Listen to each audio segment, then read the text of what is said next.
Hello, hello, hello. This is Tom from Tom and Ruth Philippine Adventures. How's everybody doing today? Another beautiful day here in the Philippines. It's about 2 o'clock.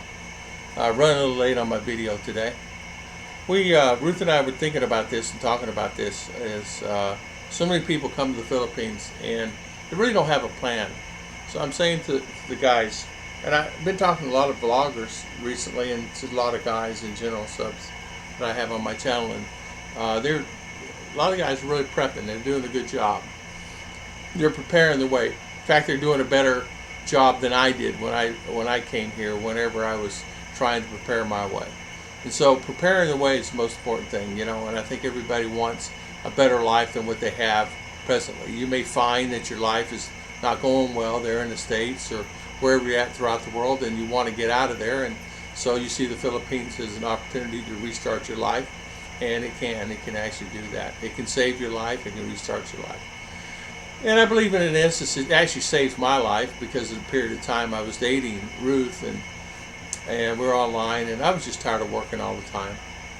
But after getting here and after a year or so out here, Ruth and I talked about going back to the States. And that was always been our goal, to go back to the States and to work and things like that. But we kind of got off on the beaten path there, because we try to get my 13A, finish that up, and just life in general, finishing up our property and stuff.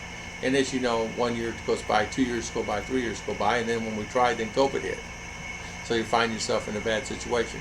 But I think so many guys, they're thinking that, okay, I can come here to the Philippines and I'm okay.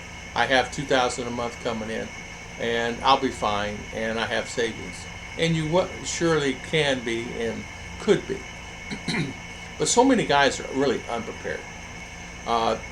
People say that, well, I'm fine and I can always come back to the States, and you can. You can come here and say, okay, I'm going to try it for a while, which you can. And that's what I kind of suggest you do. I suggest you don't sell everything and keep things there before you make that jump of faith and come in here and sell everything you own, and then come here. Maybe you find out you don't like it here. Then what are you going to do? Go back and try to buy the same property and whatever car and everything else that you have? I think you're better off. Now, a good friend of mine did that. He kept his things in the States, and him and his wife came here. They were planning to retire here and stay here for a period of time. But they found themselves in a situation there, and they just didn't like it. It was just not what they thought it was going to be. And they found themselves in territory they didn't like. So they thought, well, what can we do about that? Well, there's not much you can do about it, but go back to the States. They're happy back in the States. And so many guys are saying, and that things have changed so much there, the States have changed so much. And just this morning, I was actually going to go on here today and put the emails on. I asked the guys if I could, and I decided not to do it. Because a lot of guys are telling me, don't listen to people telling you that things are so horrible in the States, it's just not a good idea to come back. Well, the guys tell me, listen, they've been here for a period of time, and sure, it's like, being Canadian, going to Florida and back and forth. And that's really what I want to do. But they said so many people are saying, well, I'm never coming back here, but they've never been out of the country before, and or never been here for a period of time, or never been here at all. And they're saying, why would you want to come back? It's horrible, horrible. Well, maybe the country here may not be agreeable to who you are. And so you really have to do that. I had to deal with a guy this morning down in Zamboanga in a situation in the hospital and a healthcare situation. And I had to refer him to the embassy because he couldn't pay the bill and he was trapped. So how do you get out of that situation when you're trapped and you can't get out of the hospital and can't pay the bill? He has no property, no money, he's broke. So you need to prepare a way, and his credit card was declined. Okay, I'm hearing that a lot lately. I don't know what's going on with the credit cards, but that was the second one this last week I heard that happen to. So the bank, the hospital could not get the card to work, and he called the bank and they said, well, no, we're not doing it. We're not gonna let you charge $10,000 on a credit card. Maybe it's because of the high purchases. Maybe you could then like, well, do it for 5 or something. I don't know. But I know that if you're coming here to the Philippines, don't always guarantee your credit card's going to get you out of trouble. Cash is gold. Cash is king. It always has been. If you want to do it, well, take the loan out on the card, put the 10 grand in the bank in cash, and then make payments on that card till you pay it off. This would be an idea. Even though you're probably going to get hit with a high interest and everything else, you might be better off doing it that way than trying and depend on a credit card to take that 500,000 peso that you have reserved. And 500,000 pesos, $10,000. It actually may not be enough for hospital stays. Hospital stays these days are a little bit more money than people are saying. Recently, a vlogger did a video that the rooms in a private room in a private hospital is running $40 a night. Well, I have seen it upwards of almost $200 a night, depending on where you go here in the Philippines. So if you're paying $200 a night and you stay there 2 or 3 nights, there's $600 right there, or $400. So you have to be kind of prepared for that. So a lot of guys, what they're doing, they're saying, okay, I got this income coming in, I have this savings, and so I'm going to jump ship, get out of the States, come there, and don't have a plan B or C. And they don't even have a plan A. They just come and shoot from the hip. I had a plan A and a plan B. I had a plan A. The plan A was, if I get here and I don't like it, a year or 2 years down the road, I'm getting out of Dodge. I'm not going to marry. If I get here and I like it, I'm going to marry her, then I'm going to bring her to the States. That was our plan, and then COVID hit. So, but remember, I was a year just traveling around.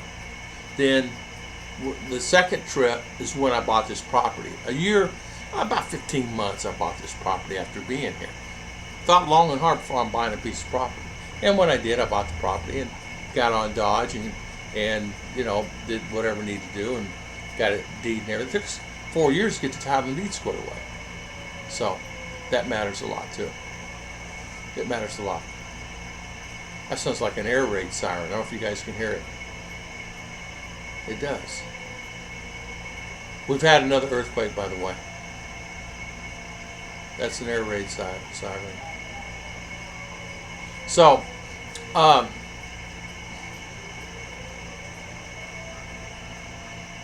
okay.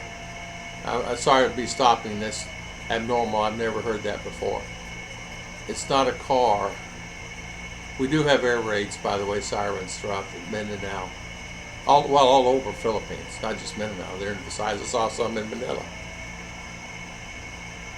Okay.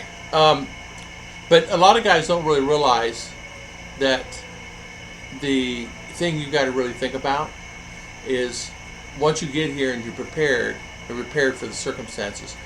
My plan B was to get Ruth and then take her back to the States.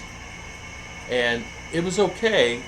It was a good plan, but of course with COVID hit, and it kind of put us behind the 8 ball.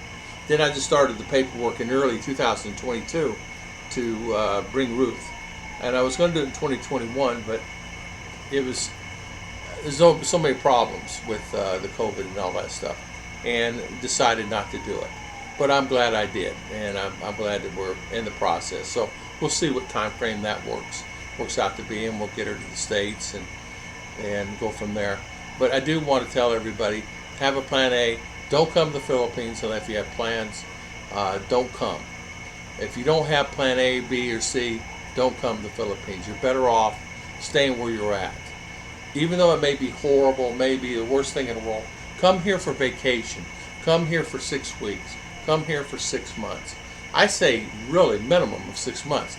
And don't commit to a marriage until you're here for 6 months. Commit to it. She'll wait. Or unless you already know you want to get married.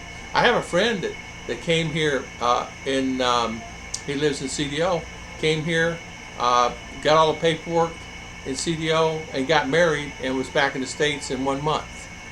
And did it that way. And then filed for the visa to go back to the States. And a few guys are doing that. A few guys, in fact, 4 people that I know of are doing that now currently. And came here immediately, got married, and they're heading back to the States to go back to work. They're in their 40s, and they're just going to bring their lady there. But they want to commit to their lady and maintain a lifestyle. And really, it's not a bad idea. to come here. They were dating. Some of the guys were dating a short period of time. Some guy for 3 years. So it varies, and I think you should always think about that and make plans for it anyway. You know. I want to thank everybody for always watching my videos. Sorry about the air raid. Haven't heard one of those, and they're for like tornadoes and other things. You guys know. All right. God bless everybody, and I'll see you guys next time on Tom and Ruth Filipino Adventures.